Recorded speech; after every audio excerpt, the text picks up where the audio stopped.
Welcome to some Nin Dr. Feelgood. As far as our opening hand goes, I like it. We've got a lot of lands in the hand. I'm probably going to wait on Crow Mox, but yes, I like it. We're going to keep on this one. We can dig a little bit deeper with that impulse, and then we can start making our land drops. Hopefully, we get a few more artifacts that allow us to kind of either get a reduced instant or sorcery spell, or we can get something rolling from there. But anyway, welcome to Nin Dr. Feelgood. Hope you're excited. Let's get some good spell slinging going. We are playing Nin, the Pain Artist. Nin deals X damage to target creature. That creature's controller draws X cards. And in fact, I'll kind of explain the deck in a nutshell here in a second. Let's see what we draw into. Draw into Increasing Vengeance. Let's do this. So let's go ahead and get down the Wooded Foothills. And then we could go for Chrome Mox on that one. But, you know, if we're playing against Angus, Angus tends to be sometimes a little bit of a dirtle deck. So we'll just kind of we're just going to pass the turn, see if we can't maybe go for an impulse on Increasing Vengeance. Get some pretty good value off of that. We're playing against Angus Mackenzie for Bant colors, which is going to be green, white, blue. Prevent all combat damage will be dealt this turn. Activate this ability only before combat damage, only before the combat damage step. Opponent's going to go for Nature's Lore. It's going to crack the Wooded Foothills in response to that. It's going to grab these Steam Vents. Have that come into play tapped, and then we'll go and pass the turn, let our opponent do their thing. But yes, as far as Nin Dr. Feelgood, what are we doing with the deck? This is 100% a Spell Slinger deck. Our win condition is going for as big as possible an epic as big as possible a epic experiment. We want to go for in the neighborhood of the 8, 9, 10 range. There's been a couple times where we go for epic experiment for like 4 or 5, and you can kind of close the game out, but you got to get really lucky if you're going to go for that. All right, opponent's going to get down the Avacyn's Pilgrim. Let's go and get down Polluted Delta. I'm just going to grab that, what is it? The Volcanic Island. Get that down into play. Let's go for Nin the Feelgood. Nin Dr. Feelgood. That's going to be blue and then red. And then we're going to go and pass the turn. We'll be able to get that down. Now, if we draw into another spell next turn that we don't necessarily need, if it is something like a red spell, we can go for that Impulse and then Increasing Vengeance on that one. The good thing about Increasing Vengeance is it does have flashbacks. So if we later in the game, if we want to kind of sequence a good turn, some good spells, we do have the flashback option on Increasing Vengeance. But yeah, so our win condition is Epic Experiment. We do have a few other spells in here that lean to some really good utility spells. We've got Prophetic Bolt, we have Steam Augury, Fact or Fiction. Basically, we're trying to just cast a good spell, then copy it, and just get ourselves into a lot of Is It trouble, man. This is something that you would take to a Is It school fair as an epic experiment, this deck. It's a lot of fun, and the win conditions are just kind of wild sometimes. It's not an official win condition, really. And actually, I think Radiant, that'd be perfect for that. Let's go ahead and get down the Scalding Tarn. Let's go ahead and crack that one. Let's go ahead and grab an island off of that. We're out of fetchable sources, so let's go and grab an island. Let's go for Chrome Mox. We're going to go and cast Chrome Mox, exiling that Radiate to get that red mana, and that will put us online for Impulse. Now, our opponent is tapped out on blue mana. Let's go and go for that Radiate. And so I think I do like going for this. So let's go ahead and go for Impulse. We're going to hold priority. If you don't know how to hold priority on Magic Online, you need to hold the control key. So we're going to go for Impulse. Let's go for Vengeance, Increasing Vengeance on that. That's going to be red and then red. There we go. All right, so we're going to copy the Impulse. That way we're going to be able to look, essentially look at the top 8 cards of our library and grab 2 cards. So let's see what helps. Fact or Fiction, that's another way to kind of keep that chain going. And we've got tons of lands. Let's go for that. Fact or Fiction in the hand. We'll put those on the bottom in any order. And then the other Impulse, let's see. That's going to be Twin Cat. Ooh, Mizzix's Mastery. Definitely want that. Yeah, I think I like that. You know, a case could be for Lotus Bloom or Ancient Tomb, but Mizzix's Mastery just... it's just absolutely wonderful. Yeah, let's go and grab Mizzix's Mastery. We put those on the bottom in any order. All right, anything else, we're going to go and pass the turn. With Mizzix's Mastery, that really allows us to kind of get a secondary win condition. Even if we don't get anything else in the graveyard, simply going for Impulse, Increasing Vengeance, Fact or Fiction for 8 mana, that's a really powerful effect. And, you know, outside of going for a really big epic experiment, a lot of the times where we do kind of chain together a good win is going to be something through like a Mizzix's Mastery overloaded. And that... I was never much of a blue-red spell slinger until I built this deck, and man, it's some fun magic. I mean, because you just spend the whole game getting down artifacts, trying to win, and then next thing you know, you just cast one big spell. Back in the day, ooh, opponent went for Nature's Claim on Chrome Mox. Yeah, that's fine. I'll be able to take care of that one. But yeah, back in the day when I recorded this, I'd get a lot of people that would scoop, and it would drive me nuts because I would sit through the entire game, and with this deck, you need to do a lot of artifacts, and you need a lot of cantripping, a lot of value searching, and then I'd go for the epic experiment, and my opponent would just quit before the epic experiment would resolve. And I mean, I've got a lot better about it now, but back in the day, they used to make me pretty mad. As it should be. I mean, it just kind of, I'm trying to explain it in a way that maybe if you've done it, not you as a viewer would do that, but I mean, if somebody's ever done it to you, why they would do that. But it's just kind of like, I subscribe to the notion that, hey, I sat through and let you play your version of Magic. Now let me play my version of Magic. When you go to scoop to an epic experiment that's been copied for 8, I'm so ready to see what's the end result of this instead of just good game. It's like, oh, this kills the crap. All right, so we got Angus. We got Angus swinging in on combat duty. I love it. All right, it's going to put us down to 27. That's 4 total commander damage. We're chatting away, and we got the Angus Mackenzie beat sticks. Let's go and go for Fact or Fiction. Let's see if this is going to stick. We are getting the point now to where even popping in for 3 cards would be good for us. Opponent's going to go for Spell Pierce. Yeah, that's fine. Nope, not going to be able to pay for it. At this point right now, if we can deplete the counters out of their hand, that way it makes us a little bit more advantageous to go for Mystic Mastery. I'll definitely go for that. And we draw into As Foretold. Let's go and get the command tower down. Yeah, I like that. If we're on the Angus Mackenzie beat stick clock, if they've got a counter spell, they'll probably go for As Foretold. If not, then we're going to get it to stick and we'll start getting those counters. And if we can cast a spell for free off Mystic's Mastery by simply just holding back, I kind of like that. But yes, once we make this land drop next turn, we are looking at Nin for 4. We'll see if we can't maybe wait until next turn. Maybe we draw into another card and we get out another artifact. But that's pretty much what we want to do is pop Nin. We do have a couple different ways to get a few more creatures on the graveyard onto the battlefield. That way we don't have to target Nin with her activated ability. But if we do, hey, it's not the end of the world. That's what we're going for. It actually makes Nin really happy. Let's go and put a counter on the As Foretold. And then let's see what we draw into. Draw into Spell Shift. Let's go ahead and put the island down for right now. Anything else? I think we're going to pass the turn. Now with Spell Shift, this is another fun thing that we do have in the decks. We're running a very slight sub thing of just kind of like random spells. So with Spell Shift, counter target instant or sorcery spell, and they reveal until they reveal an instant or sorcery, and then we get to cast that card without paying its mana cost. Actually, excuse me, let me make sure I'm reading that one right. Counter target instant or sorcery, its controller reveals, then that player may cast it without paying its mana cost. All right, so typically what we're going to do Spell Shift is we use it to kind of basically copy another spell. Let's see what they're going to be going for. Kasali Pride Mage. Target instant or sorcery spell. Yeah, that's fine. They're going to have the mana to go for that too. I think I like going for Nin. The only thing is if we tap out for Nin to draw 4 cards is that we're going to be might be running into some sort of spot removal.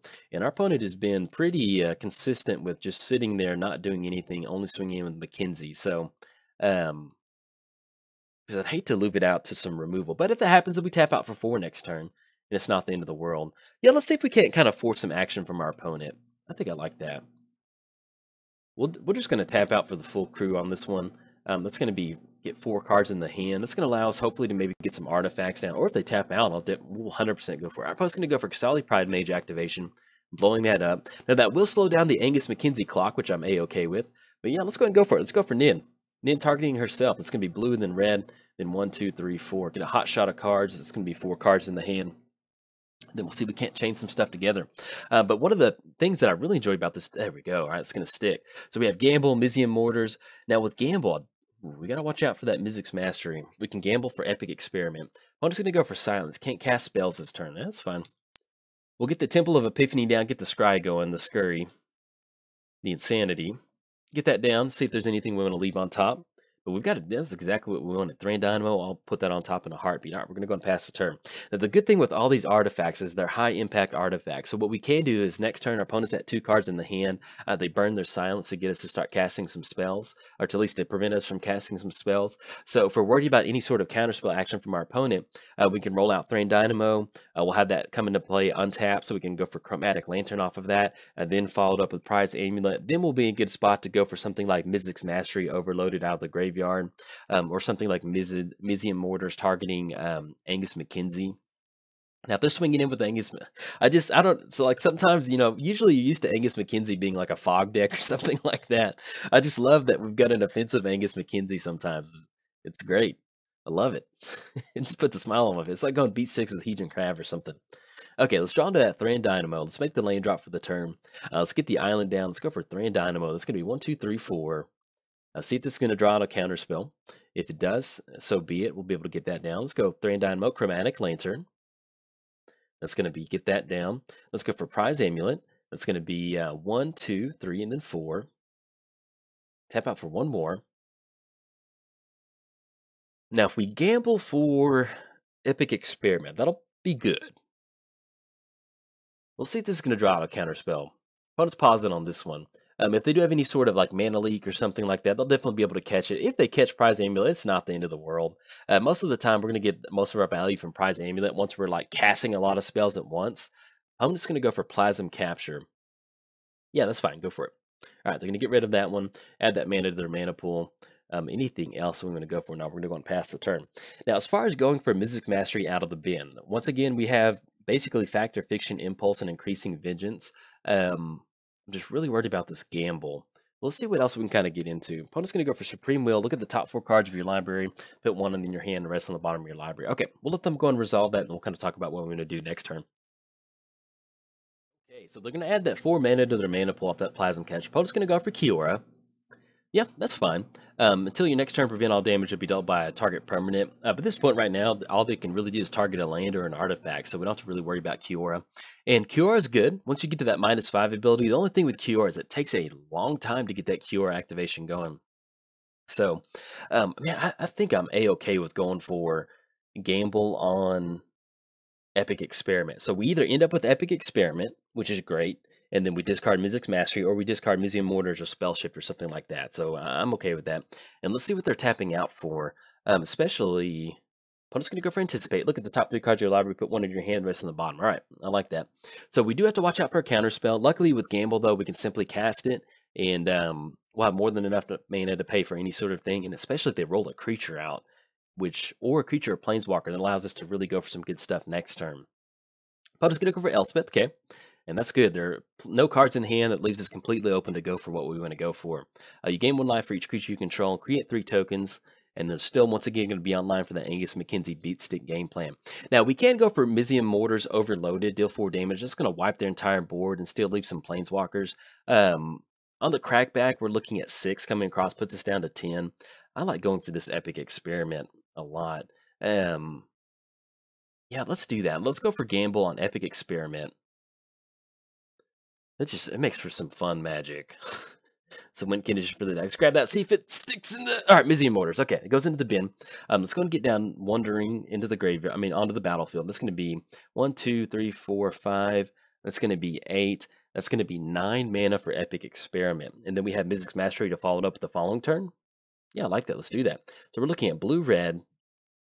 That's going to be 1, 2... That's going to be 1, 2, 3, 4. Hopefully we hit some pretty good cards off of this. That's going to be 5. That's going to be 7. Puts us to 8. And then 1 off the Chromatic Lantern. There we go. Epic Experiment for 9. So we're going to reveal the top... Oh. Dang it. Not the best. But we have Steam Augury. Let's see. So we can Steam Augury and then Spell Twine on something out of the graveyard. So if we go for Plasm Capture, that's going to add that mana to our next turn. We can go for Supreme Will to dig a little bit deeper. Let's do this. Man, that was a bummer of an Epic Experiment. Let's go ahead and go for Steam Augury. We have to target some stuff too. So let's go and target, I guess at this point, we'll just go ahead and target Factor Fiction. That way we can just still dig a little bit deeper. Let's do that. Let's go Factor Fiction. And then let's go ahead and go for Supreme Will. That way we can dig really deep with that. And we'll go and go for Steam Augury, casting that. Okay. Typically you want a lot more action from your from that one. Target player draws 7 cards. We'll put that into a pile. And then we'll go ahead and put the we'll do it like that. Overflowing Insight, is it Signet? Because Howl of the Horde would be good. And is it Charm? I'm okay with those. If we get that pile, it's good to have that duplication. We'll see if they'll give it to us, and then we'll still be able to dig a little bit deeper with that Spell Twine on Factor Fiction and Supreme Will, looking at the top 3 cards of our library. Now, they still are sitting at Elspeth and Kiora, so they're completely just in top deck mode. They don't really have a way to kind of manipulate the top part of their library, but we'll see if they're going to give it to us. If we go for that Overflowing Insight, we can simply just tap out for that next turn, draw some cards. If we have enough mana, we can somehow copy it off Howl of the Horde. We'll see how much mana we've got. Let's go ahead and cast it. Look at the top 3 cards of your library, and let's go and go for that Factor Fiction. All right, so we're still getting some good value off that. Spell Twine wasn't too bad. Let's see, our opponent wants to kind of stack this this particular stack. But as far as going for Overflowing Insight, we do need Reliquary Tower. So if we hit Reliquary Tower, we'll have or a Thought Vessel. Thought Vessel? No, excuse me. Thought Vessel is in the graveyard, so we're not gonna be able to go for that. I think on this pile, pretty much going to take the Locust God. Because we're going to have Mizzix Mastery overloaded for 8. That's going to be 1, 2, 3. Yeah, and that's the good thing about Fact or Fiction is we get this. We get this overloaded ability. Now that I think about it, if we put Insidious Will, we might be able to make our opponent draw out. Choose a pile to put into your hand. Let's go. Yeah, I like pile 2. If we're going to go for Mystic's Master, we need to get as much stuff into the bin. Yeah, I like that. That's going to go into the hand. And we're going to have look at the top 4 cards, put one into your hand. Red Sun Zenith. Actually, Red Sun Zenith for a bunch, copying it. Yeah, actually, we'll grab Red Sun Zenith. We might be able to do a burn spell. Put those on the bottom in any order. Okay. We do have 9 cards in the hand. Anything else? Let's go ahead and pass the turn to our opponent. I think I'd like that because we can go Howl of the Horde. We can discard Howl of the Horde. Yeah, let's do that. Let's go and discard Howl of the Horde, and let's go and discard Brawl's Expertise. Okay, there we go. Pass the turn to our opponent. So they're going to be able to draw a card. There's not really any sort of library manipulation they can go for. They can go for a -1 off Kiora if they're working towards that. They're going to be able to draw a card and you may play an additional land this turn. In fact, what just...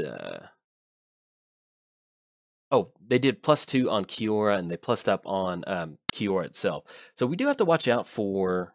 We can go for Mizzix Mastery Overload. This is going to be 1, 2, 3, 4, 5, 6, 7, 8. And that's going to give us... Yeah, we actually have Spell Shift back up to where we can stop that spell from being cast. All right, but it's going to put us down to 12. We could go for Red Sun Zenith, but I like going for really big Epic Experiment on this one. Draw into Brass's Bounty. All right, let's do this. Let's go to get down the mountain. Let's see how much. We need 8 total mana. We can still dump Brass's Bounty into the bin and still get those extra tokens and still go for a Red Sun Zenith. So we're looking at 8, 1, 2, 3, 4, 5, 6, 7, 8, 9, 10, 13, 14 mana. So that still gives us enough for Mizzix for 8, 12, and Is It Charm? Yeah, let's do that. Okay, let's go for Is It Charm first. Draw 2 cards and discard 2 cards.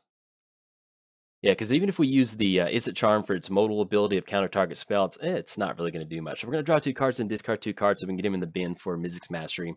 Let's go and put Brass's Bounty in the graveyard, and then let's go ahead and put the... I guess at this point, we'll just hold on to Red Sun Zenith to cast it off that Brass's Bounty for each land that you control. We'll simply just go and put down the Felwar Stone. All right, get that into the bin. Let's go and go for Mizzix Mastery Overloaded. Oh. Oh, yes. All right, that's going to be 1, 2, 3. Let's tap out for that triple red. That's going to be red, red, and then red. And tap out for one more, tap out for red. Okay, there we go. We're going to Mizzix Mastery Overloaded. If they have a counter spell, we still have Spell Shift to counter that with spell.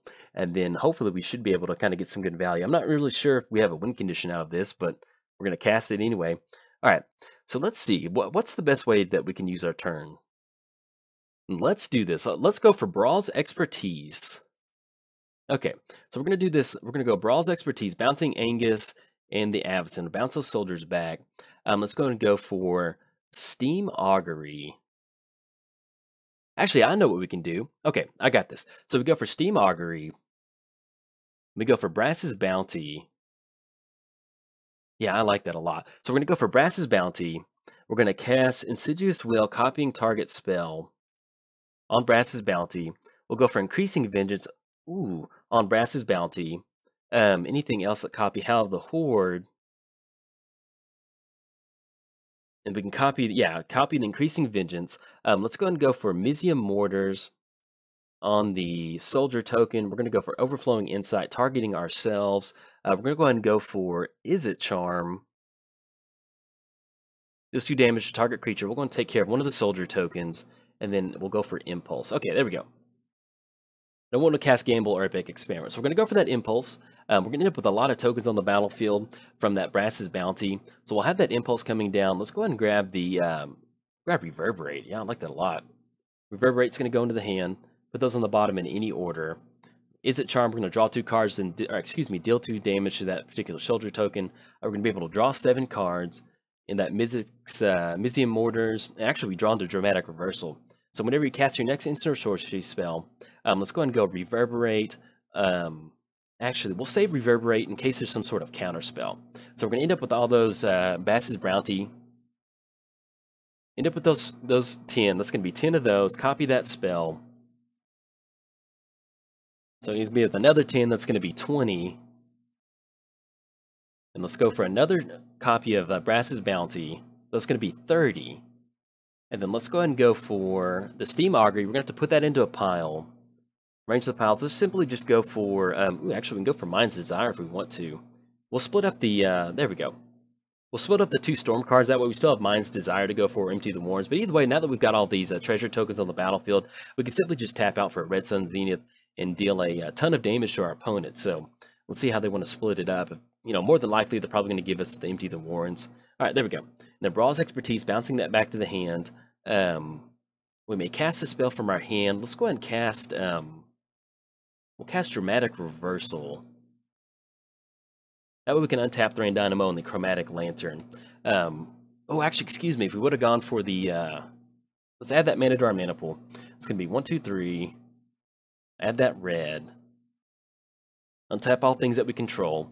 We'll go for that Thrain Dynamo. We'll go for another red. Let's go for Red Sun Zenith, targeting our opponent. It's going to be red, and then we're going to sacrifice. Actually, I may pause this to kind of speed it up. Okay, so we're looking at Red Sun Zenith for 30. Targeting our opponent. There we go. So we're going to go Red Sun Zenith for 30 if they have some sort of counter spell. We do have at least Desertion Online counter target spell, and we also still have Reverberate to copy Red Sun Zenith for 30, dealing that damage up top.